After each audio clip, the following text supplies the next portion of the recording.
do you think maybe Made in Philippines have a little bit of a vendetta against Bok? Because I'm seeing a lot of Bok heroes being banned out here in this banning phase. Yeah, getting rid of at least a couple annoying ones. There's still the... Well, I don't think you want to really pick a Razor necessarily in this game. This is second most played hero, but I'm kind of disappointed the Enigma's banned. I'm not sure if you know me that well, but I'm a huge Enigma enjoyer. Some people say it's one of the So is most Bok. boring heroes in the game, but Bok is a big Enigma lover as well. It's one of those heroes that you just love to see when it's getting picked, but you can just play it in so different various ways. 3s, 4s, 5s, item builds, various, etc., etc. And the Philippines just don't want to let him get that. Hmm. Taking their Seems like they time. really just wanted to protect the puck as well, right? Like even just way back to the very first phase, TNC obviously knew they had first pick. They wanted the puck because Krish played it amazingly well. They got rid of the DK to be able to start it, and of course the Nyx Assassin, pretty decent way to be able to lock down the puck as well. Just get into the path of the illusory orbs by Carapace. You got the lockdown you need. So really, what I'm just thinking of is now, what do you actually have that's going to be able to address that puck with instant lockdown? Because Jakira doesn't give instant lockdown. Ember Spirit, it requires a good amount of skill, and you're able to still, dodge a lot of the amount. There's no Mars. There's no DK. Mm-hmm. Sand King, maybe? Could look to come through, but I wouldn't be doing it at the very beginning. Clockwork gives a little bit, but I guess it's a decent kill combination, just with the supports. Clockwork Jakiro, unless it's a 3 Clockwork, perhaps, Yeah. is able to just get onto anyone whose name isn't Puck and just look to try and burst them down. Honestly, even the Tiny, right? Tiny can just toss the Clockwork out of the cogs, so the battery assault isn't quite as good, but 5 seconds. Hurry! it's okay. It's okay. I think they just wanted extra lockdown for this Puck. Faceless Void. I have a question outside of the draft. I'll give you some time to think about the Faceless Void and the Enchantress. Which of these teams picked Radiant or Dire, by the way? It was TNC that picked Radiant. Because the question mark that's looming in my head right now, 10 seconds to pick. TNC has a 30% win rate on Radiant, and Made in Philippines has a 20% win rate on Dire. So they're both playing on their weaker sides inside this tour. This is just completely outside of the draft. Obviously, there can be indicators from the draft itself that will lead into the final result. But those aren't pretty high numbers. 30 and 20 are pretty low. They are not. I think Made in Philippines picked second pick. They had the priority, and so 10 TNC seconds to pick. were the ones with the impetus on being able to decide what they wanted this time around. And 5 well, seconds remain. stats can lie sometimes because they still preferred to go for the rating. What's their Dire win rate on TNC? Because honestly, they haven't been like winning a lot in general anyway. That's an 85.7, sir. Spam. Damn. That's All right. very Well, go off TNC. Go, do what you want. Timbersaw coming out. I mean, it's all right damage against a tiny faceless void enchantress, even some decent burst against the puck. But again, where's the lockdown for the puck? Like I'm seeing a little bit, but not enough to make sure that the puck just isn't able to have a game. 5 seconds Looking at remain. these carry bans most of the time, at least TB, TA, Medusa, Morphling, Phantom Lancer, maybe the Viper, maybe the Dawnbreaker. There's a lot of cores that have been removed. What do you favor the Faceless Void's chances in this game? Because I like the combos that they have. They have a good setup. They have a secondary or a primary initiator thanks to the Chronosphere, the Coil, the Tiny Initiation. TNC should always be looking for a fight, and they're not too cooldown dependent. Saying that to see the DP come out, another cooldown coming in for them. I like the amount of flexibility in the way that they can take fights. Yeah, for sure. And the thing that I take 10 issue with seconds. sometimes is when drafts go like all in on only one hero that can 5 push, seconds. right? Hurry, This hurry. time on TNC, they've got an Enchantress that can push, like we saw Teehee do last game on Made in Philippines. You've got a DP that can push. Faceless Void, of course, eventually can push. Puck can not necessarily push himself, but can force the creeps to do the pushing for him. It's a position for Tiny, so probably won't be doing that.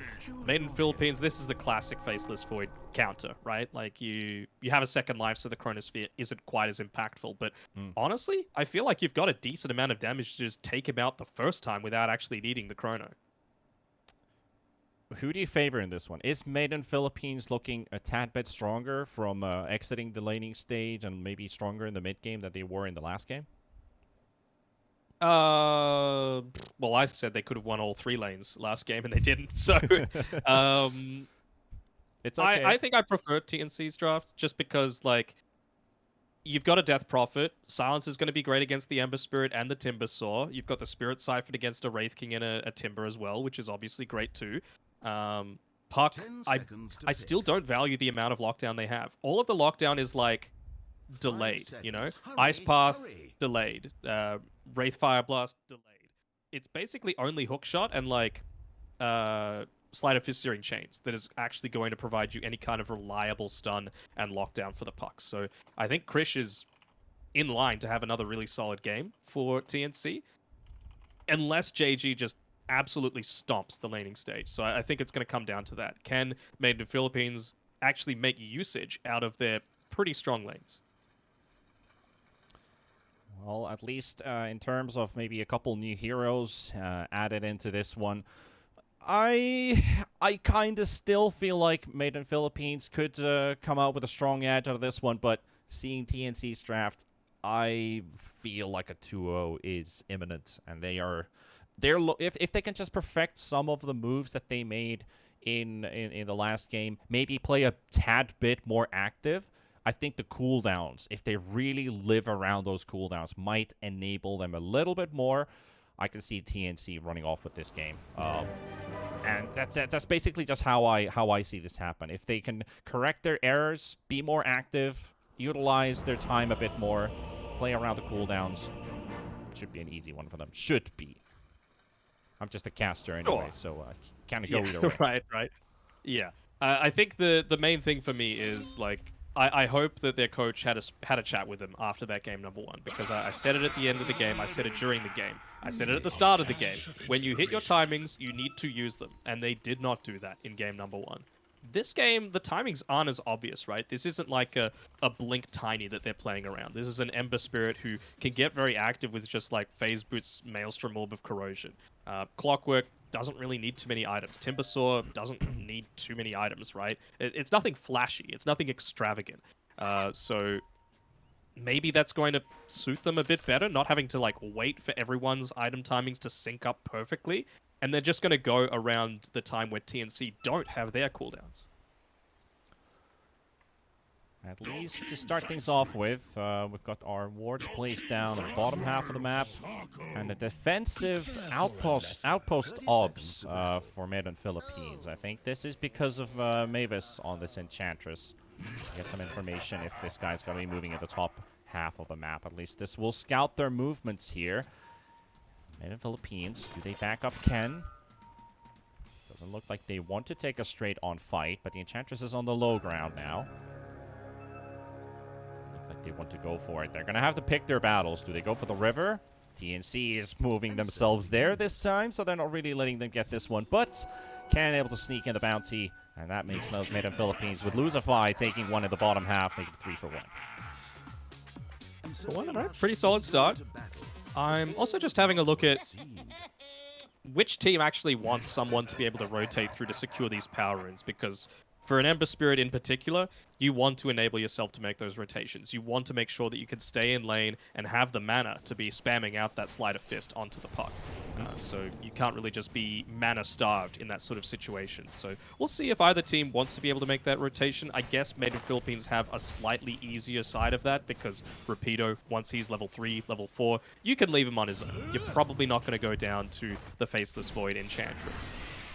Let's see if these early minutes make any kind of upset or big change. And say, for example, the series odds, might as well go to bts.gg/188bet if you're a betting man. Might as well take a look at what's going on there. Could also give you an indication on if you want to learn more about Dota and see why is this team losing 20k but they're winning this game, you know, stuff like that. Maybe the odds can give you some kind of indicator. So bts.gg/188bet. Go on. Check those out as well. Puck's pretty low in mid here, but good early harass here from JG. That's just Ember, right? Like the right-click damage is really solid. Bonus hero damage with the Sleight of Fist. And again, Puck has 1 armor. This is the big area that you're wanting to exploit with an Ember Spirit. The big question is he literally unkillable? He is not literally unkillable. We will see that. I would be very surprised if JG doesn't end up securing at least 1 kill in this mid lane. The big advantage for the puck in terms of how much armor you get is fighting under the tower. And I just want to point out one thing at the top lane is Teehee is taking a lot of damage as Carlo was poking him there. Up until the point that Carlo landed a right click, his animation was stuck holding an invisible tree in his arm. So he had this hugging animation, just wanted to hug the dragon. But now he's walking like a normal pebble. So unfortunately, we don't get to witness that graphical bug that much further. It's very cute, though. Oh, look at that. Look at that. He's got a lightsaber. Oh, look at that. It's gone. It's gone. I can see it's gone. It's not there for me. Are you seeing Hugging Tiny? Yes, he wants to hug. He's here to hug the Jakiro. So we do get the graphical bug, so I'm happy to get that. What's the funniest animation, by the way, for you? I think it has to be the Snapfire who gets stuck in Mortimer's Kisses animation. Damn it, I was going to say it. I was going to say it where you're just like flailing around, your engine just going. Yeah, tongue hanging out from your mouth, and you're kind of paralyzed from the 35 degrees heat. How much is there right now where you're at? It's winter here, so it's pretty cold. It's like cold? like 12 Celsius. That's Australian cold. I know it's not like European cold. Big lag spikes here on at least my end, but we're back in action. But yeah, it's weird to hear cold and 20 degrees Celsius, you say? 12. Cool. Okay. So, yeah, I'm just kind of like, well, when it's winter here in where I'm from in the cold north, we're like, well, if it's not windy, minus 30 is actually pretty nice. But if it's windy and it's like 0 degrees, it feels like minus 20. Yeah. I lived in Canada. I know what cold is. So it's just like relative, you know? You were molded in it. Yes, absolutely. No kills in this game, just like game number 1. Pretty calm start. Reason why we're fluffing is mainly because there's not too much to see except for the Hugging Tiny. Man, poor T, he tried to get this creep pull happening with the Wild Wing Ripper, but he's out of tangos, doesn't have the Crawling Blade, and the trees are blocking his way. He was trying to make that tricky little hard camp pull happen. Might be the ones that take a little bit more harass, though. There is no Enchantress Intendants available, so MIPH has taken a heavy amount of damage from Lucify. Luckily has the Centaur Courser to soak up some of the damage from that level 2 battery assault. Good body block there as well. As the Clockwork was trying to go around the trees, the Centaur blocks the path. It enables MIPH to get out. It's the small things that matter.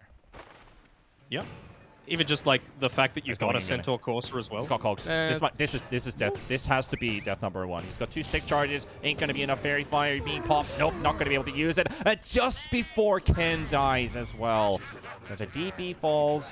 The Wraith King falls, but first blood goes for Lucify, and Carlo will follow suit. So make that a 3-for-1. 4 instant kills in this time span of 10 seconds. You love to see it. I mean, at least for the top side for Bok, with his death, he was able to secure it before the Wraith King died, so he gets that valuable experience. He's only very slightly ahead in experience, but importantly, he has that Urn of Shadows available now with a couple of charges into it as well, so it makes life a little bit more challenging for Ken if he's going to have to face up against that. It's up to 22 CS. Could be more, but could be worse. DP also racking up a decent amount of farm here so far. If you're at least plus 20 CS above the first 5 minutes, you're still okay. But if you're doing sub 20 in 5 minutes, that's when you know you should start to think about some changes. Maybe even a lane swap or just going into the jungle as either the 3 or the 1. Go away, taking some beating from Rapido. Mid lane. Oh, they're going in mid instead. Ember, yep. He was scouting out 2 heroes in the bot lane, knowing that nobody's going to be helping out JG. Chris will be the one to get the first kill in this mid lane matchup. Lucify is here as well for the action rune. Takes away the illusion, and oh, look at that. Nice illusion push to the other side of the cogs and runs away. That's a pretty big rotation, though. I mean, Puck now is leading the net worth against a lane that really shouldn't be. You know, I was mentioning before, Ember Spirit's probably one of the best matchups against the Puck, only rivaled by like a Kunkka, I would say. So the fact that Krish has been able to get into such an advantageous position off the back of the supports being able to make the rotation, and the fact that Yoe as well as Bok didn't end up dying when they were making that rotation is a pretty big deal. Difficulties here wants that range creep as well. He's trying to get that level 6 as soon as possible. He'll use the time walk as soon as that battery assault runs out, but they got the stun from the center on the timber saw. 18 stacks of reactive armor. Needs a couple more bashes here from Yoe, and the impetus spear flying in as well, but it's just not enough. This guy's regenerating at 40 per second as Carlo will find a kill in the mid lane, but they will get the response. Teehee burns down the Tiny, so Ember gets himself some XP for being the sole survivor there. Might be in a little bit of trouble here. You get the stun off again. Oh, look at that bash. Oh. Sometimes it's just your day, Timber pretty much runs out of reactive armor stacks there, so he's not as strong as he used to be. That was without the time dilation as well. Yoe just holding on to his 6 point. Yeah. Not sure if he wants to go the Chronosphere just yet. So from a 1-3 to a 4-4. Tying up the kill scenario. Carlo and Chris, the invisible lightsaber with the puck, heading towards the top lane and targeting Ken. He's level 5, he needs 1 creep to level 6. He might just pop reincarnation here to live, and let's see if he does that. The creeps are staying alive because of the glyph, and he's dead. Clever use of the glyph. It's those little things by TNC that they're just doing better, right? Making sure to secure the lane for the puck, going a slightly different build, and being able to really pressure that advantage against the Wraith King. Again, this is what I was talking about as well, their potential to be able to go forward, be able to secure some of these towers with your different kinds of tower push. Right now, they're looking to try and get Teehee instead, realizing that Exorcism level 1 isn't amazingly strong. Teehee might be able to get away, though. Seems like he will, but the Enchantress wasn't as lucky, so Mavis is dead. Hunted down by Ludusvi and their Ember JG. And Chris's Courier dies in the river. Got a bit of choppiness going on in here, but I think we should be fine otherwise. First 8 minutes is well past. Yep. There's nothing really contesting him down bot. Oh, that's a big deal, though. Being able to take out the Courier just prior to him being able to secure that Hood of Defiance. So. Still, Rapido will be able to finish off this tower. Bottom tower has now been taken away, enables this Wraith King to... Well, I mean, he could start leaving this top half of the map. Start rotating towards the jungle camps and maybe... But as long as he can live in the lane, you can just stick in the top lane. But that's something that TNC might want to push their advantage on. They've got the Chrono up. They've got the Coil up.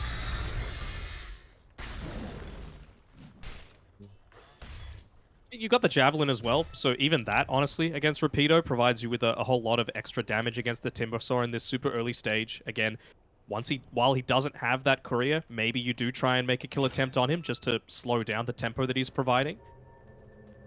TPing into top, and now saving Bok is the mission here. 3 Spirit Siphons, a lot of region for Bok, and the Coil comes down, so the Reincarnation will pop on the Wraith King. They don't get the illusory orb damage, but they've got the Chrono, and this is exactly what TNC was looking for. Lucify will go down. Ken dropping very low on HP. Mavis on the other side, trying to get the Wraith King to safety, getting slowed up as well. Gets the armlet toggle, will live for a bit longer, gets another one. Mavis unable to clear him out. Bok is also down, and now Enchantress has nowhere to go. And Ken walks in for the last hit as well. Crit to the face, takes down Bambi. Decapitation. Pretty big deal being able to get away on that Wraith King. They want Yowie. But they just need to land their spells. Rapido's very low in mana too. They won't get it. They're just drawing lines on the map right now, saying push out these lanes, make use out of our catapult timings. You can see here with the DP making the TP into the mid lane. We'll refill the bottle. We'll continue the push. Does have the Exorcism as well to be able to make this this attempt, but you've got all of your ultimates available on Made in Philippines. TP available as well for Teehee, so if he wanted to, he could just move in, lay down the macro pyre to stop the push from happening. But JG looks like he's going to be able to hold this off on his own. Yeah, it does seem like it. Have Made in Philippines been making anything, any changes compared to Game 1 as you've seen in these first 10 minutes? Because it does feel like it's, you know, pretty similar, pretty standard stuff so far. Particularly, honestly. Like, I think the big thing for me is just the effectiveness of, again, playing around these cooldowns, right? You've only got 10 seconds left on the Dream Coil being up again, sure. But they probably didn't need that to get the first kill onto the Wraith King previously. If Krish was, like, a second later with being able to use it, you would have been able to lock down the Wraith King for the second life, maybe take him out of the equation, win the team fight in a much more comprehensive manner. So it's just those little things that TNC, their execution has been pretty good up until now, but they got to keep it running, because if you don't perfectly utilize a lot of these long cooldowns that you've got, then it's going to go into a bad way for you pretty quickly, because you're so much weaker without them. All I can really say is I'm addicted to this Tiny. If you guys are having a bad day, if you're, this is one of those days when you feel like, I can't do it, I'm feeling bad, look at the smile on this guy's face and let that bring you some joy into your life. Twitch chat, if you're out there, give a heart in chat for the person commenting above you. Let's fill in some love and friendship for all the viewers out there. We know you guys can do better, so this is one step. Share the love. What about now, though? Now he's not cute. Now he's a bigger version. He's still a little cute. Yeah, he's got this kind of optimistic smile, I guess. You know, it's a bit of a grin. It's not like first day of school cute that he was previously, you know? Yeah, it's like first week of school, and then you look at first month of school, and it turns into a frown. And it turns into copium. It's only a little bit longer. Copium, indeed. 6-7 with a 7K, sorry, a 2K lead. Sorry, not a 7K lead. 2K lead for Made in Philippines, and currently the Gaben graphs are giving them a 66% probability. That is prone to change. Don't trust the graphs. Don't trust or believe the hype too much. Don't trust Gaben? Wow, T. That's some big words from you there. He will change his mind from time to time. Seems like not only the players were having some ping issues, because apparently they had that earlier pause for a bit of reconnecting. I'm feeling I might also have to reconnect. This is a bit choppy. Is it choppy for you at all, sir? Not at all. Maybe that's not just... at all. No, actually. It's one of the few times that Australia doesn't have ping issues. Exorcism used in mid. Timber's got to be TPing in.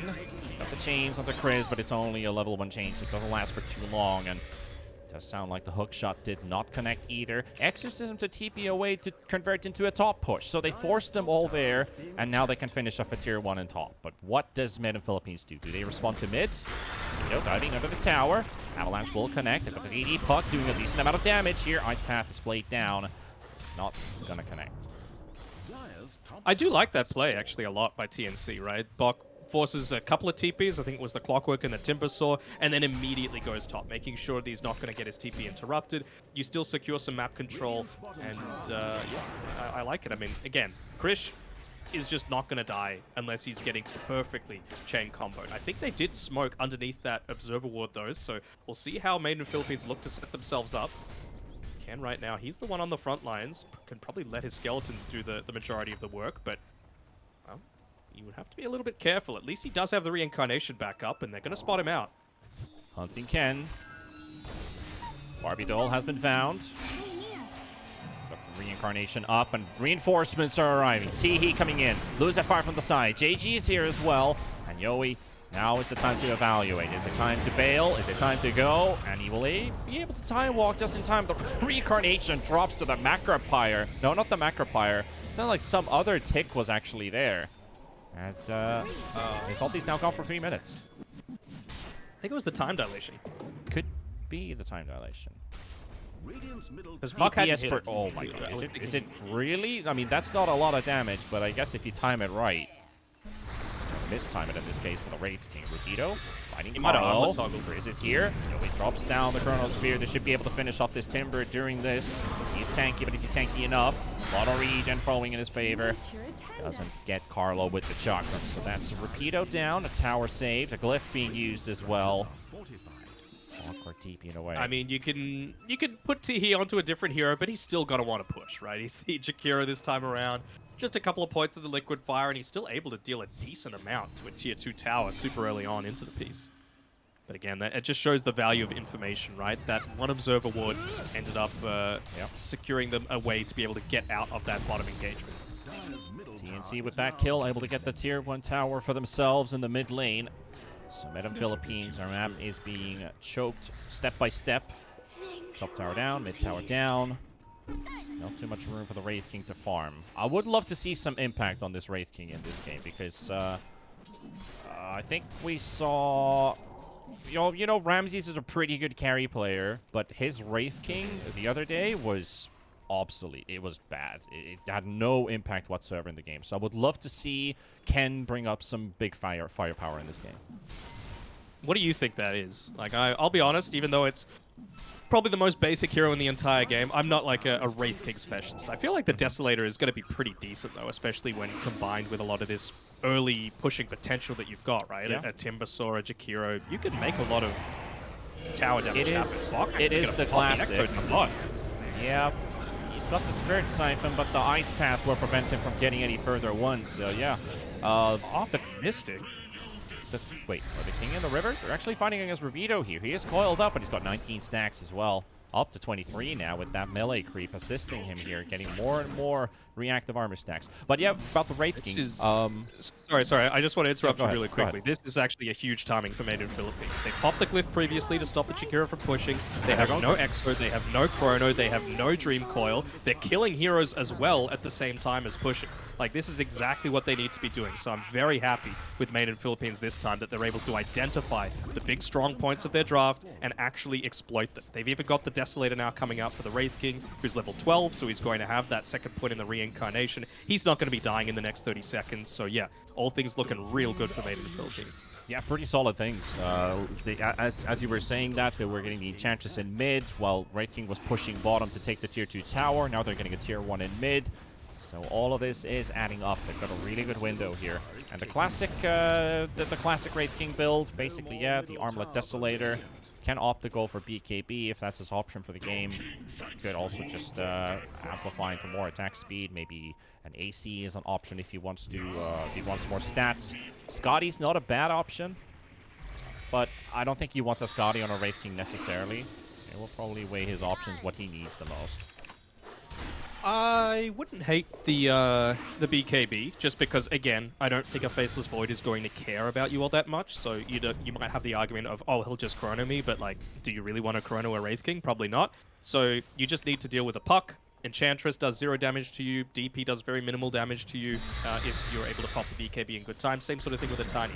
I also, this game, wouldn't hate to see a Midas come out from the Wraith King, just because you're against the Enchantress, and a lot more of that attack speed. It's one of the best attack speed for gold items in the game. And this is coming from me, who is a notorious Midas hater. Triple net worth lead momentarily there for Made in Philippines with a 4K net worth lead. Half doubled it in the last 8 minutes. Keeping an eye open on Roshan as well, which is an objective that they could be looking to go for. And Wraith King lining up the Blink Dagger, which is one thing that I completely forgot about, the Overwhelming Blink, which is very useful for him. But the Clockwork is taking a hell of a beating here. Lucify is already down. Away with the Shard, jumping in and out. Scouting out forward, looking for Jakiro here. T-He being chased by Bok. Riz is here, Mavis Yoe. All in the back line. Jakiro will finally be taken down as that Exorcism level 1. But it's enough. They have a creep wave in the top lane as well. If they're going in to it, but Rubio is buying some time. He's forcing them all the way back, but it's 5 versus 1 right now. Ember can only give some moral support for him, and it's not going to be enough for the Chrono. He uses the stick to get the Chrono mana back up, but there's enough damage to take down the Ember. There's another bash coming in, and he's got the Remnant jump, and he's able to jump back in, but he goes stay in. He wants Yoe. He really wants this one, and Ken will take it. Double kill for him, and maybe even more. Lucify coming with a hook shot. He's got the DP with no Exorcism. This is pretty good for Ken here. Look at the damage this Wraith King is dealing and might outlive this DP. Yes, he will. Triple kill for Ken. And the fight's not even over. Maybe even Carlo as well, but the toggle in his armlet pops at the same time. T-He will get the slow on Carlo. He's got this toss and cooldown for another 3 seconds, but here comes Ken, and the AI intervenes as well, and Carlo will burn down. T-He will take this one. And they used everything, but Made in Philippines, they outlive. Surely they Roche here. Surely. They don't have Coil, they don't have Chrono, they don't have Exorcism, you've got a Desolator, there's no T1 tower mid to TP2.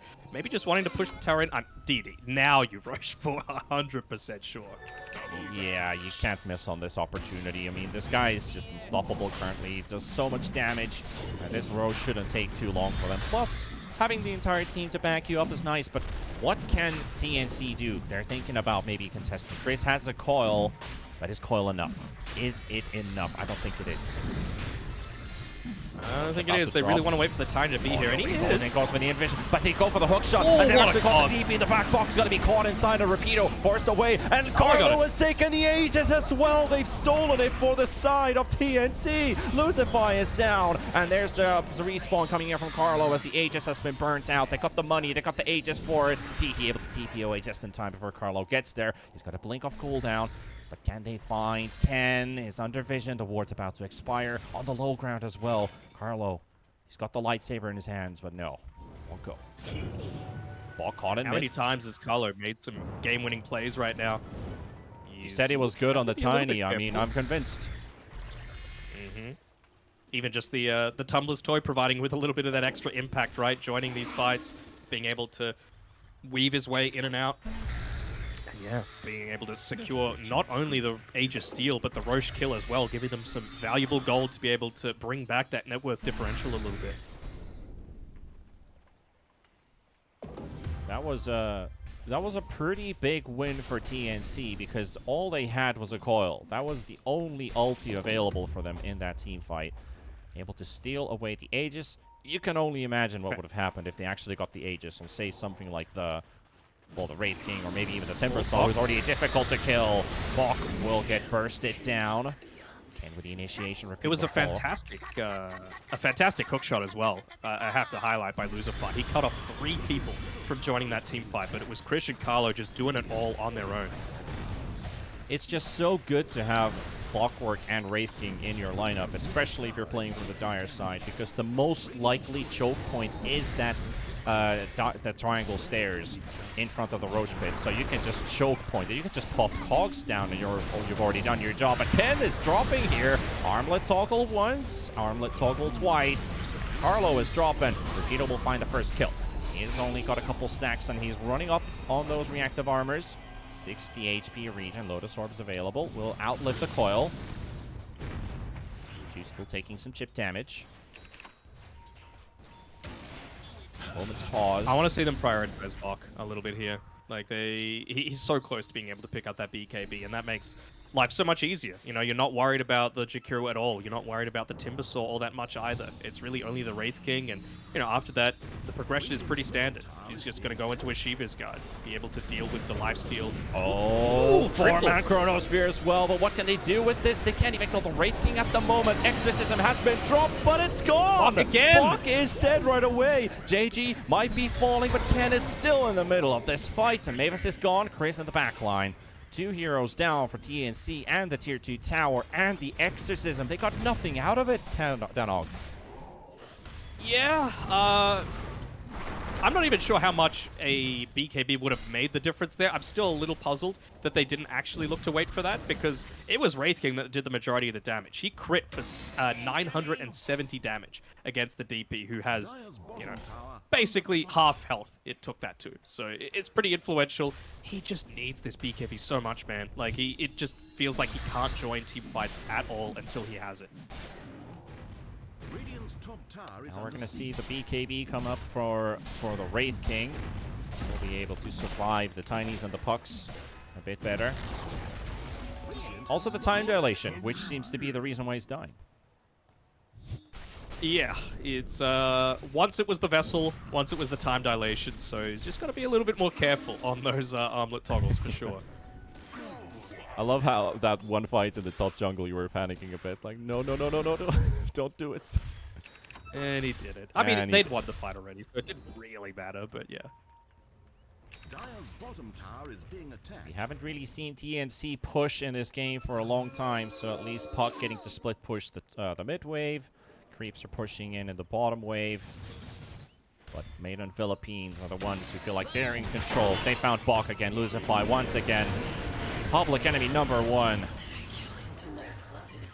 He's got the BKB though. There's a chance. And again, like, it's still a damn good puck game. Krish hasn't died, even though you've got this 6k net worth advantage, even though you were behind in the laning phase, at least in terms of the hero matchup.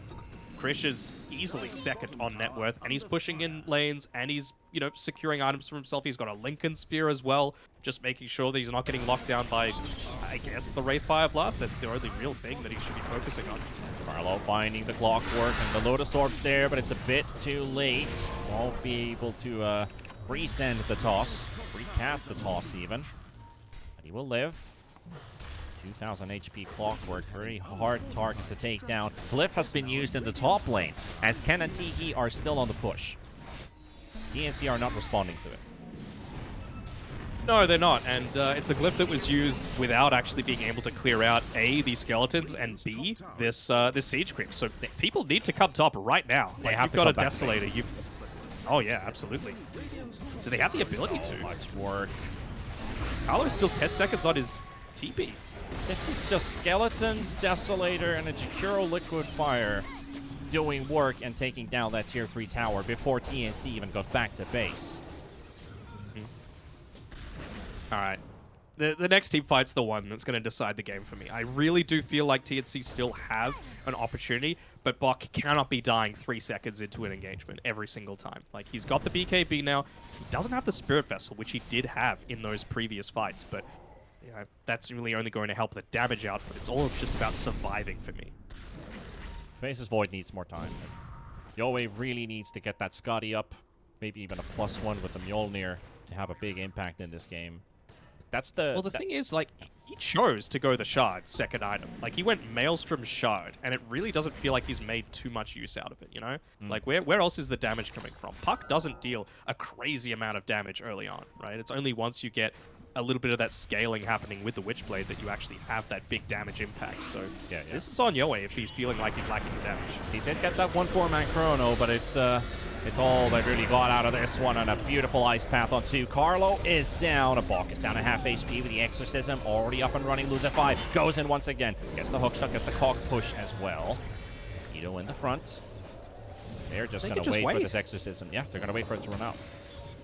Yeah, they have nothing, like, they didn't convert on the, looks like Puck will be able to get away. They didn't convert on the Exo, right? Like, you need the Dream Coil to be able to make that happen. You need the Chronosphere to be able to make that happen, but they're just not feeling confident at all, it seems, on TNC. Again, no glyph. No glyph to defend your base.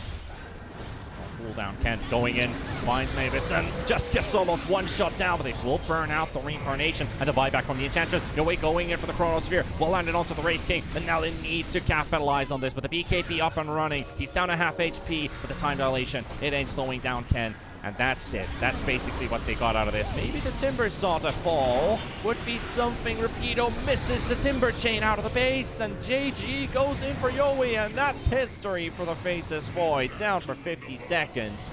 He did basically use everything, so they're going to fight this once again. Bok. Not again, What do Bok. you have left? Oh, no. And there goes the dieback Enchantress as Ken, the Executioner, he lifts his axe into the air. He cuts off the head of Enchantress. Krish might be able to take down T-He and will slow down the push, but that's a heavy cost for TNC. It is, man. Krish still hasn't died. He's 4-0-8, and they're still in this sort of position where multiple tier 3s are gone. Your cores are just dying left, right, and center around you. He's trying to solo carry this game, but it's just so hard with the lead that you've allowed Main Philippines to get. Yep. And Skeletons are inside the base right now. They cannot hold against this. Carlo might be able to throw an avalanche to slow him down for a bit, but it's not even killing the Skeletons. They're still up. And they're then going they'll to just respawn. Oh, they might finally catch Krish. Oh, death number 1. Yep. That's a certainty. This is almost GG territory, honestly. Like, no Puck for 70 seconds. No Chronosphere. No Exorcism for 15. Again, I feel like it's going to just result in the exact same outcome. You know, you're going to pop Exorcism, you're going to BKB, and they're either going to kill you immediately because you have no armor, or just run away. I don't see them coming back from this. We have to be a miraculous defense. Maybe something that comes out of the Exorcism. Carlo, Blink has been cancelled again. They're under the Rocket Flare. Looking for a toss play. Immediate grab. Lotus Orb as well on Ken. Finished off the mid lane, and there we go. They're going to find the jump onto the Wraith King. That's step number 1. He sells a BKB. Carlo already down to half HP as well. Throws away the tree. Doesn't do much damage to them at all, and Carlo is down. Away on the side. 18 seconds for their Chronosphere to be back up. Maybe the Chrono will do something, but the Exorcism is already running. They need to buy time. But what is time even? And they're again jumping in, forcing out the BKB. 7 seconds for the Chrono. And Made in Philippines, they force the BKB to force the Exorcism. They know the Chrono is coming back up, and they're leaving the base. Mission accomplished. You know, multiple lanes gone, big cooldowns gone. Nothing really obtained by TNC in that engagement. Before it, it was a 1% win probability, so I was about to say there's a chance, but no, down to 0 now. So even Lord Gaben doesn't give TNC a hope or a prayer.